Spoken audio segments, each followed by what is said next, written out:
Bueno, tengo en mis manos el kit de bienvenida a los Mayan Games, ¿sí? Aquí está la bolsita de Taco Bell. Vamos a destapar. Tenemos vasito Siggy con dulces. Tenemos Red Bull. Tenemos galletas Sultana. Tenemos atún la sirena en trozos.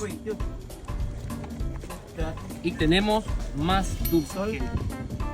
Tenemos más dulces. Y eso fue todo.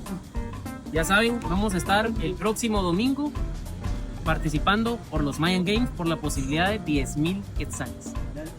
Ya se la saben.